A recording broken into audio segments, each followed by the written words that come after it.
दोस्तों आज के समय में किसी भी कंपनी की कार देख लो, चाहे वो महिंद्रा हो या फिर टाटा, सभी कंपनी की कार्स के कभी न कभी एक्सीडेंट के दौरान उसमें सवार लोगों की मौत जरूर हुई है। लेकिन बात करें वॉल्वो की तो अक्सर आपने देखा होगा कि वॉल्वो की XC90 कार में किसी की भी जान नहीं गई है। यहाँ तक कि वॉल्वो की सभी कार्स ही ऐसी होती हैं जिनमें आदमी की सेफ्टी का खास ध्यान रखा जाता है। इतना ही नहीं दोस्तों, इनकी कंपनी के सेफ्टी फीचर से इंस्पायर होकर ही आज टाटा और महिंद्रा जैसी बड़ी बड़ी कंपनियां अपनी कार्स को बनाती हैं। पर वॉल्वो की इतनी सेफ्टी के बावजूद आखिर क्यों फेल हो गई वॉल्वो कंपनी और किस वजह से डूब गई पूरी वॉल्वो कंपनी, जानेंगे ऐसे ही कई सारे मजेदार सवालों के जवाब आज की इस वीडियो में। फ्रेंड्स, सबसे पहले आपको बता दें कि वॉल्वो कंपनी जो आज के समय में अपनी एक से एक बेहतरीन कार्स और बस बनाने के लिए जानी जाती है, ये शुरुआत से कार्स या कोई भी गाड़ी नहीं बनाया करती थी, बल्कि शुरुआत में एक कंपनी बॉल बेयरिंग बनाने का काम किया करती थी, जिसमें इस कंपनी की कुछ खास कमाई नहीं होती थी। इस कंपनी की किस्मत तब पलटी जब वर्ल्ड वॉर 1 हुआ। जी हाँ दोस्तों, हो सकता है कि आपको ये सुनकर बहुत अटपटा लग रहा हो, लेकिन ये बात बिल्कुल सच है। दरअसल जब सन 1914 से लेकर 1918 तक वर्ल्ड वॉर 1 छिड़ा तो उस दौरान लड़ाई में इन बॉल बेयरिंग की काफी जरूरत पड़ती थी, जिसके चलते वॉल्वो कंपनी की काफी अच्छी खासी सेल हुई और इन 4 सालों के अंदर ही वॉल्वो कंपनी ने इतना पैसा भी छापा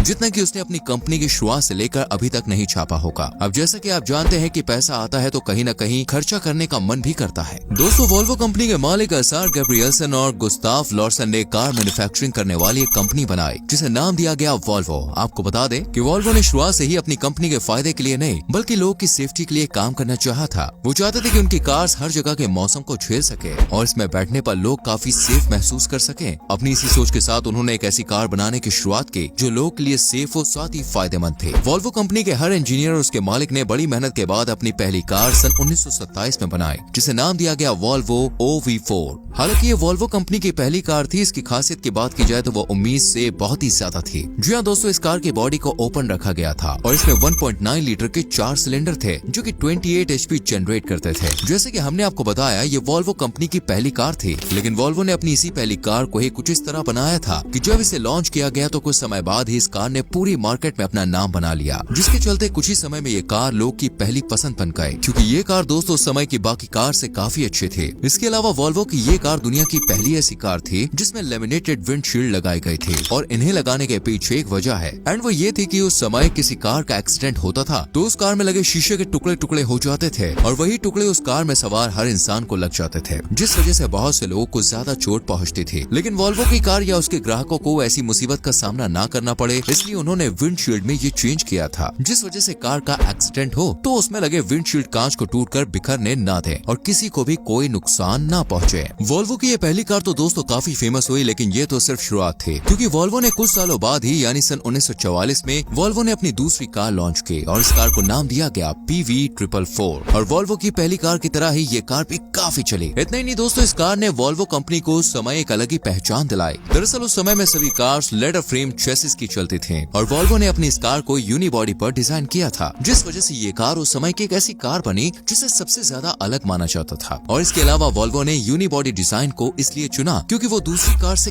कई गुना ज्यादा सेफ थी और वॉल्वो अपनी गाड़ियों में भर भर के सेफ्टी देना चाहती थी। अब तो भाई आपको वॉल्वो की सेफ्टी पर पूरा भरोसा हो गया ना। वैसे आप मुझे बताइए कि आपको वॉल्वो की कार पहले से ही सेफ लगती थी? कमेंट जरूर करना। वही अगर बात करें वॉल्वो कंपनी की तो दोस्तों भले ही वॉल्वो शुरू से ही अपनी कार्स में कोई ना कोई नए सेफ्टी फीचर्स लाती रहती थी, लेकिन वॉल्वो की उन्हीं सेफ्टी वाली चीजों में से एक चीज ऐसी भी है जिसे आज भी सबसे बेस्ट माना जाता है और वो था इनका 3 पॉइंट सीट बेल्ट वाला फीचर। जी हाँ दोस्तों, सन 1950 में वॉल्वो के एक इंजीनियर नील्स बोहलिन ने 3 पॉइंट सीट बेल्ट का आविष्कार किया था, जिसे आज भी लोगों के लिए काफी सेफ माना जाता है। दरअसल वॉल्वो के मालिक एक बार कहीं जा रहे थे, तभी उन्होंने देखा कि वहाँ पर एक कार का एक्सीडेंट हुआ था जिसमें एक आदमी बुरी तरह से घायल हो गया था। फिर उन्होंने देखा कि उस कार में 2 पॉइंट सीट बेल्ट लगी हुई थी जो कि सिर्फ कमर के नीचे के हिस्से को ही सेफ करती थी। इसलिए उन्होंने सोचा कि एक ऐसी सीट बेल्ट बनाई जाए जो लोगों को ज्यादा सेफ रखे। तभी उन्होंने नील्स बोहलिन को हायर किया और कुछ समय बाद ही उन्होंने 3 पॉइंट सीट बेल्ट बनाई, जिससे लोगों को बहुत राहत मिली, क्योंकि जब भी एक्सीडेंट होता तो इस सीट बेल्ट की वजह से उस कार में सवार लोग की जान को कुछ भी नहीं होता। लेकिन अब तक तो ये फॉर्मूला सिर्फ वॉल्वो कंपनी के पास ही था, जिसके चलते बाकी कार्स के एक्सीडेंट में ज्यादातर लोग अपनी जान गंवा देते थे, जिस वजह से वॉल्वो कंपनी ने बिना सोचे समझे ये फॉर्मूला सभी कंपनीज को बिल्कुल फ्री में दे दिया, जिससे सभी लोग सेफ हो सके। और हुआ भी कुछ ऐसा ही। एक रिपोर्ट के मुताबिक सन 1975 में कार हादसों में करीब 3 लाख से ज्यादा लोगों की जान सिर्फ इस सीट बेल्ट की वजह से बच पाई थी। यही वजह है कि वॉल्वो के इस इन्वेंशन को कार के इतिहास का सबसे सेफेस्ट इन्वेंशन माना जाता है। इसके बाद वॉल्वो ने दोस्तों एक के बाद एक कई सेफ्टी इन्वेंशंस किए, जिसमें 1964 में किया गया rear facing racing child seat, पीछे की सीट पर सीट बेल्ट, लैम्डा साउंड और 1991 में किया गया साइड इम्पैक्ट प्रोटेक्शन सिस्टम। इस तरह के दोस्तों कई इन्वेंशन शामिल हैं। इस तरह वॉल्वो की कार सभी की पहली पसंद बन गई, क्योंकि वॉल्वो लोगों को काफी ज्यादा सेफ्टी दे रहा था। इसी तरह लोग उनकी कार्स को खरीदने लगे और वॉल्वो दिन पर दिन ऊंचाइयों पर पहुंचती जा रही थी।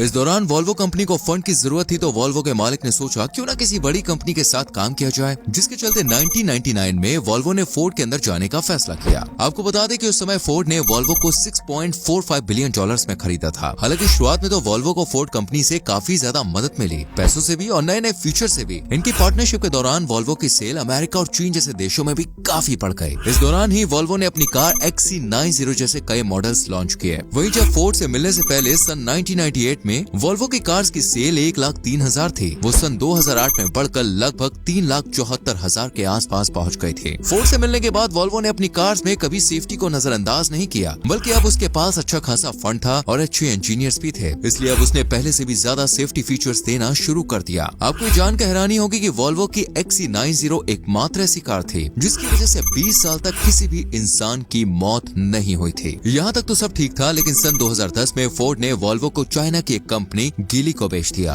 वो भी नुकसान में। अब आप भी सोच रहे होंगे कि जब प्रॉफिट हो ही रहा था तो फिर लॉस में क्यों बेचना पड़ा। चलिए जरा समझते हैं दोस्तों। दरअसल जब फोर्ड और वॉल्वो ने पार्टनरशिप की तो उनके बीच डील हुई थी कि वॉल्वो हमेशा अपनी सेफ्टी पर काम करेगा, लेकिन वॉल्वो ने सेफ्टी पर काम करते करते इतना ज्यादा खर्चा कर दिया कि वो अपने प्रॉफिट को भी डुबा चुके थे। इसके अलावा जहां वॉल्वो अपनी कार्स में सेफ्टी दे रही थी, वहीं दूसरी कार कंपनीज अपनी कार में लग्जरी फील दे रही थी। और एक समय ऐसा आया जब सरकार ने रोड एक्सीडेंट को कम करने के लिए बहुत से रूल्स बनाए, जिसके चलते अब लोग वॉल्वो की सेफ्टी वाली कार्स को ना खरीद कर दूसरी कार्स खरीद रहे थे, जो कि उन्हें थोड़ी सस्ती भी पड़ रही थी। बस यहीं से वॉल्वो का बुरा वक्त शुरू हुआ और फिर वॉल्वो गिरती चली गई। अगर आप दोस्तों वॉल्वो के फैन हैं तो निराश मत होइए, क्योंकि वॉल्वो एक बार फिर से मार्केट में धमाकेदार एंट्री करने को तैयार है। और इस बार कंपनी का कहना है कि वो 2030 तक पूरी तरह से इलेक्ट्रिक व्हीकल्स ही बनाया करेगी। वैसे दोस्तों अब देखना ये है कि अब वॉल्वो अपने कंपेटिटर्स को हरा पाएगी या नहीं। लेकिन आज की हमारी इस वीडियो में इतना ही। अगर आपको वीडियो पसंद आई हो तो लाइक और शेयर करें और पेज को फॉलो करना ना भूलें। मिलते हैं अगली वीडियो में। Till then bye bye.